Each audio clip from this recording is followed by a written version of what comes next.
This is a Tracking the Tropics update with a certified most accurate weather team at First Coast News. Well, it is that time. We have Talkin Tropics out here, and our latest named storm, this is the 13th named storm of 2025, Tropical Storm Melissa. Meteorologist Robert Spetta, meteorologist Lee Southwick. Hi. And today we're going to talk about this, a few other things kind of on the planner here, but this is the latest information on Melissa. So what a crazy looking cone. Let's just start with that because that's probably what everyone is thinking. Yeah, so fill us in here, Lee. So what's going on here? All right, so remember a cone from the National Hurricane Center is anywhere the center of the storm could be. So when you have a very wide cone, it means there's a lot of uncertainty in where it's going. That's what's happening right now. Now, in a couple of minutes, Robert's going to break down for you what the GFS says versus what the European says versus some other models that we've looked at, AI models, all of this stuff. It has... The models are all over the place. Some turn it to the north quickly and have it pass over Hispaniola. That's why the cone includes places like Haiti. Other models take it to the west and then curve it. That's why it also has to include Jamaica and Cuba, because they're all possible scenarios with a lot of uncertainty. We just don't know which and where it's going to go at this moment. So that is why it is a fat cone. Now, what we do think, and you can see kind of with the center lines and those icons, what is likely to happen is that it will continue to move to the west some and then turn to the north and then maybe go west again and then go north and then go northeast. Robert, this could be quite a crazy track. It sounds like you're just making it up and then there. We're going to go here and then we're going to go left. And that way. You know, it's like when you give directions on the side of the road. It's like, yeah, you're going to go east and then west and then north. And this is my my grandma out here just going like, huh? What? Like, but you can kind of see like west to north and they kind of take that west turn again. But we do know at some point it's going to be picked up and turned to the north and northeast. So I think it's important to say here for our viewers at First Coast News right now, no models make this a direct threat to us here on the First Coast. It does turn it away, but there's a lot of uncertainty with this, so we're going to watch it very closely. And another thing you kind of point out here, too, is how slow it's going, right? Yes. So that 5 day, I mean, we're looking out to Saturday, and this doesn't move very much. And I think it also goes back into what Lee was just talking about, the slow nature of this and how maybe it might turn towards the northeast, get out of here by mid to late week over the Hispaniola here, or drifts towards the west and it just extends out this time frame. Now, I do know this hasn't updated. I put up a new graphics here, but I did see from the National Hurricane Center, at least put out a bulletin on it, that Haiti is under a hurricane watch at this time, and Jamaica is under a tropical storm watch. So those two countries out there under the advisories already at this point. And then you can see here with a tropical tracker, I think this is kind of interesting. First thing we should do, we started off with the forecast here, but it's always look at the satellite. And one thing I've noticed here compared to what we were looking at the last few days, Lee, is that this has edged a little bit further towards the south where that low-level center is being formed up. Can you explain to the viewers why that's kind of important? That will depend on where this goes in the track, and that is why I don't want to speak for you, Robert, but just with the conversation we had earlier, I think we're on the same page. We would think it goes more to the west first. So if this center of circulation is more to the south, then it's not going to be picked up by a trough that we're watching. That trough is what the GFS is leaning on to have it turn to the north quickly, cross over Hispaniola, and get out into the Atlantic. Now, what's happening here looks like it would be lining up maybe a little bit more with the European model, where it would continue to travel to the west before taking that turn to the north. And that actually shows up on this graphic right here. I kind of threw together, explaining really quickly and in a simple form of what Lee just said as it loads. There we go. There, we got it. All right. So nice. the area in the white would be that churn towards the north. That would be what the GFS model, right, has been kind of pulling up on this. And further towards the west, the Euro, a couple other models have been kind of suggesting it lingering around Jamaica. Now, neither one of these is exactly what's going to happen. I'm going to tell you that right now, but I'm just kind of showing you the threshold and what we're looking at here and why there is that range of uncertainty. And don't take just our word for it. Take some of the numerical guidance. This I call yeah, it's I hate this. It really is. I'm gonna say it. It's spaghetti vomit. That's what it is. It's just, and because this is why we call it a spaghetti plateau. Is it looks like somebody took spaghetti and threw it at the wall. All these like circles and squigs here. The lighter white is the Euro. The orange is the GFS. And I mean, if you can't even say one model says one thing or the other because they're both absolutely split here, Lee. It's a hot mess. Now, do you know how many days out this model goes? Is it the next 7 days or beyond? I'm not sure. I think it's 5 on this. Okay, so that would explain more why right here, just to the naked eye from far away where I'm looking at, it looks like more models are heading towards Hispaniola or Cuba and not as much to turn to the north. And so more to the west and the north. I get what you're saying. But I think that's because when you extend it out more 7, 8, 9 days, more of those take it over central Cuba, maybe a Bahamas problem, and then out into the Atlantic. And I just like the swirls. And like right around where this first forms up, I mean, it really does indicate, every time you see these like little swirls on the spaghetti plots, that's more or less indicating the model showing that it kind of is going to stall out and just do its thing in one spot. That could be good for upwelling. Maybe it might pull up some cooler waters from down below, kind of set it off here. But I would also love to pick your brain really quick. Ooh. It does have the cone. The cone does have Melissa strengthening into a Cat 1 hurricane. But by the end of the week, what are your thoughts on it strengthening faster than that? I'm a little, I wouldn't say worried, but I am concerned a little bit that of some rapid intensification. Only because, I mean, if we go back to the satellite picture, it has that look. Trying to pull it up right now, and I'll explain why. But we have good outflow aloft. You can see just towards the north here. With this more southerly track, it's avoiding shear over Florida and the Bahamas area. And on top of that, we look at this, the sea surface temperatures just towards the west of that low-level center are into the high 80s out here, Lee.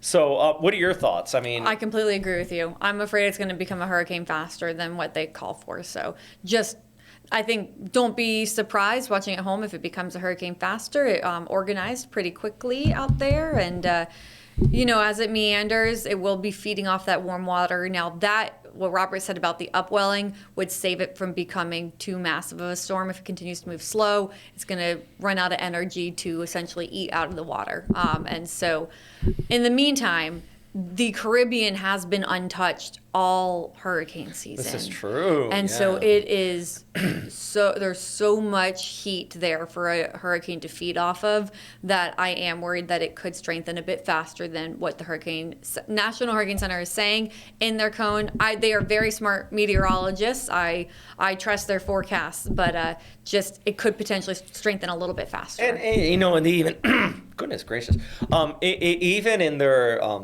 advisory, though, their forecast discussion, they do emphasize the uncertainty. So I think that also is them alluding to the fact that this could become stronger quicker. As we all know, the intensity forecast is one of the harder things to forecast for. But not to say it's going to become a Cat 5 tomorrow, just saying take the intensity, especially with a warning number 1 outlook, with not a grain of salt, but just take it under advisement. Like, just know that it's probably going to change here. I think that's my big takeaway from that here, Lee. I agree. And I also, I think now that we have a defined center of circulation, models are going to get a better grip on this, not only for strength but and intensity, but for track too. So hopefully the cone isn't as fat here in the coming days, and I don't think it will be in the coming days, but hopefully this time tomorrow when we're talking, we'll have a better looking cone and a better intensity forecast. Hopefully it kind of slims it out a little bit. Until Put then, it on a diet. This is what we kind of talked about, though, with the GFS pulling it towards the north. And you can see the Euro kind of coming on its heels a little bit slower. And this just shows that range, right? It just kind of that split there. And it's not until like even later this week. I'm glad you're pointing out the time, because as I look at that, you're talking about Sunday. We're talking about several days away. Yeah, I mean, today's Tuesday. So this would be 5 days out, 4 or 5 days out at this point near Haiti. A mess. Those models right there are showing it's still a tropical storm and not a hurricane. So I assume that's why they're also keeping the cone weaker. It's just showing it as like a messy system, a messy tropical storm down there in the Caribbean. Then it wraps up and strengthens. Well, let's nail down some of these models a little bit. Now, remember, this is 11 o'clock on Tuesday, so as Lee just pointed out, hopefully tomorrow they get a little bit more accurate. But this is the Euro showing it closer Bringing it to more Jamaica. to the west, and then, near Jamaica, and then over Cuba, and then the Bahamas. And then we got the GFS, which kind of does that turn towards north. One thing I noticed, though, in both scenarios is the heavy rainfall across Hispaniola and Jamaica, maybe eastern areas of Cuba. So even if you don't get those hurricane watches and warnings, you still got to be looking out for that threat of at least some flooding rains in a few of these areas. I'm not going to show a rainfall accumulation graphic because that would just be... It would just cover the whole thing. Yeah. You don't really know. And I don't think it's going to be even remotely accurate. Too. Yeah. That's what I'm saying. It would be all of it. Because they're just like, well, you could get... Puerto Rico, you could get it, but Jamaica, you could get it. And they're going to make it equal, and it's not going to be equal, depending on its path. Yeah. And then I do also want to point out climatology for this time of year often shows these storms turning towards north. Because I've already been asked that, well, can it keep tracking west? And yeah, it could. But just with the jet streams dipping down and everything kind of in mid to October, that's unlikely. It's likely going to get turned towards north. Eventually here, the question is timing. Yeah. So where and when? When determines where. Well, this is the Y at least, and there you can see kind of the dry air spilling in with the Canadian high, and you have this big old trough. You see where the line marks it right there, right? Just around the Bahamas, south of Florida, and that is your tropical wall. In short, any tropical system, even if it's a tropical depression or a Cat 5 monster, it's going to hit this kind of line, right? You can see the line right there. It'll hit that and just get sheared and turned towards the north. The tropical systems are not going to want to go towards the north of that, which is good news for Jacksonville on the first coast, right? We're going to be... I'm not really concerned about here unless this whole front kind of lifts off towards the north and we don't, if it lingers down there long enough and this moist air and the jet stream all lifts towards the north, that could change things up, which is also a very real possibility. Yeah, the longer it hangs out in the Caribbean, the more of a concern it would be to the state of Florida. Not saying, like directly here on the first coast, but it would be something that it would get our attention more. We'd watch it closer. So the state of Florida, more of a concern the longer it just hangs out in the Caribbean. Yeah, so that's something we're going to watch over the next few days here with Melissa. I do want to pop up the 7-day for Jacksonville in the first coast, just to show everybody watching from our local area, what's the weather like. And it's not bad here, Lee. Lee, let you go through this because I know you've been looking at this. You're going to be on First Coast News at noon in just a few minutes, so get you a little practice run through here on the 7-day. All right, well, since we're streaming, and one reason why we do this is we like this conversation with you at home and to be transparent. Robert, I will tell you what I was looking at and about to tweak potentially right before the noon newscast. And let's have this discussion since you have been watching this closely too. Thursday morning, the lows have been anywhere from 49 to 53. I was going to bump it to 50 for Jacksonville, which means 40s for those of you further inland, and then 50s, mid to upper 50s for some of you along the coast. I do think Thursday is our coldest morning, but how cold does it get? Do we reach the 40s at the airport? I think it's possible, but I think it's going to be really close, Robert. I think we'll hit it. Okay, I like that. And the reason is because it feels like the forecast has been trending cooler. For example, this morning we hit 54. Right. That was cooler than what a lot of the models were indicating. So I'm, and plus we were just showing that water vapor, that very cool, dry air. As long as we got clear skies overnight, my only kind of hold back from that is how warm it gets on Wednesday. If we do actually get up to the mid 80s, might not be enough time to cool down to the 40s. But I'm team 49. I like that. Okay, then you know what? I won't touch it for the noon. We'll keep it. Let's do it. Be your confidence. No, like I like Jacob this. versus Edward. Team 40s versus 50s here. Jacob versus Edward. What's your team? Oh, I was Team Jacob all the way. Oh, me too. Okay, good. We see like- we're on the same team, so we'll just go. Team Jacob. Edward's he's a bad relationship. And Jacob helps you fix your car. He's a good guy. He is a good guy. As a dad, I would be Team Jacob. Absolutely. Mm-hmm. As a teenage girl during Twilight, I was Team Jacob. I just imagine Bella's dad sitting at home, just like Charlie. Charlie was Charlie. Bella's dad. I'm sorry. He's like, man, I'm not gonna tell her what to do, but He wanted Jacob too. yeah. We were all Team Jacob. Okay, back to the weather. So if you are Team 40s here, the last time we hit 49 degrees was April 17th. That was 148 days ago, I believe. So it's been a hot minute. April 17th. I like how you put it there twice. To really I nail thought it I home. wrote 148 days, but I wrote April 17th twice because I hadn't had my coffee yet. We all understand that. That's fine. But you can, yes, it gets the point across. I like that you have the number still on the top of your head, though. 148, you said? Yes. Wow. I'm going with that. Okay. Hey Siri. No, I don't like the 40s, so I'm not thrilled about this. When I say Team 40s, that I'll join you in Team 40s, it's I will join you in that forecast that will hit 49 at the airport. I do not like it. Like I No like one Jacob. likes the 40s. The 40s are the worst temperature, and hear me out, because if it rains, it's just cold and horrid and terrible. If it's in the lower 30s, you at least got some snow to go with it. Even at like 36, 37, some things are happening. Right? More interesting. And then you can get out your nice winter jacket. You can be comfy. 40s, it's kind of like, I wear a sweater, but I'm not going to. I wear my winter jacket in the 40s. It's the worst temperature. It is. Give me winter or give me summer. I don't like the middle ground. As a meteorologist, I hate you 40s. No. Even though we just told you we were Team 40s, we do not like you. Okay. All right. I don't know how people are going to compare that That is our with soapbox. Jacob. All right, so Actually, I mean, do you want me to get into the Twilight lore? Because Edward was the cold one and Jacob was the warm one. Jeez. Like for real, that's their body temperature. Welcome to the podcast on Twilight. This Here we is go. supposed to be about a tropical storm. Okay, and I now do want to know tonight, by the way, is October 21st.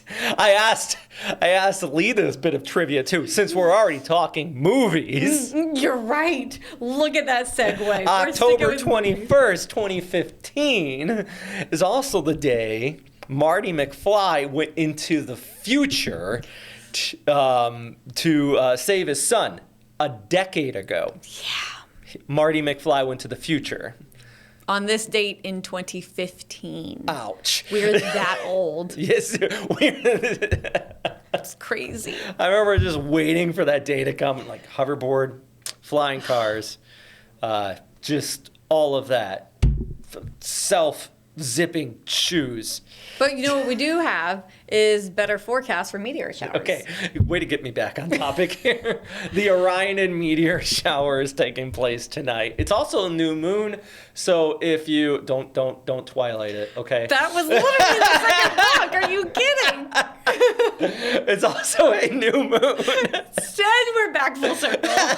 So it's good for watching meteors 10 to 20 per hour in dark skies. If you're in the city, you might get one bright fireball an hour if you're lucky.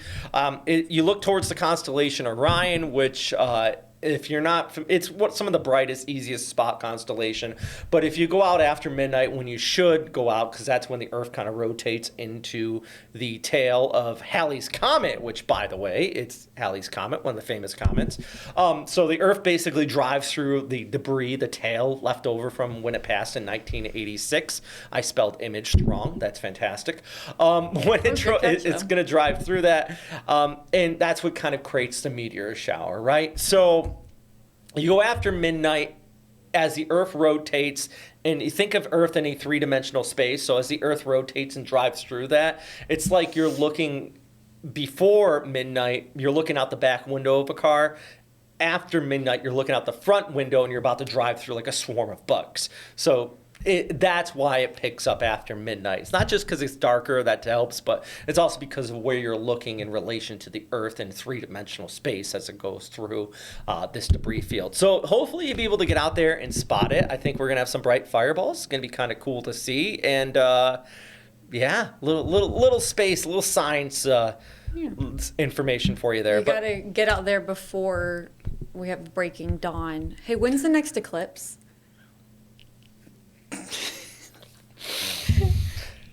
It's February. I did look it up at least before I asked that question. I can't. Anyway, You put new moon on a graphic. thank goodness the storm's named Melissa, not Edward, Jacob, Edward, Bella, Charlie. What was her daughter's name? I thought it was like no. Maybe it was Renesmee. Okay, all right, not Melissa. Renee and Okay, never mind. No, Anyways, I'm failing. Tropical Storm Melissa, named here at 11 o'clock from the National Hurricane Center. We got to watch this one closely. No threat to the First Coast, but could be a big rainmaker out here in the Caribbean. So always going to do our best to keep you posted here at First Coast News. Yeah, just check back in with us with each update. Hopefully that cone gets better because our models are going to get a better grip on it now that it has a defined center of circulation. Unfortunately, I do think no matter where it goes, some of those Caribbean islands are going to see impacts from this. Definitely heavy rain. We'll have to keep an eye on how strong those winds get, storm surge, and all of that stuff. All right. Well, with that said, we'll hope everybody's having a good day out there, and we'll continue to keep you posted here at First Coast News. Make sure you watch First Coast News at noon, 5, 6, 7, and 11. We'll have the latest updates. Next update actually is going to come out at 5, so we'll have it right at the top of that show. And also, Chief Meteorologist Lewis Turner will be doing a stream today at 4:30 with, is it Dr. Rick Knabb from the National Hurricane Center? That's right. It's Tuesday. On the tropics, yes. And our sister station in Tampa joins in on that too. So that's a must-watch TV right there. Absolutely. 4:30 p.m. Stream it here. You'll get the latest on the tropics from experts. All right. Thanks for stopping. Not that we're not experts. We are experts. But other experts. He's an expert I look up to. So he worked at the National Hurricane Center, so he could probably really explain what's going on with the cone and their thought process. Exactly. All right. Have a good day.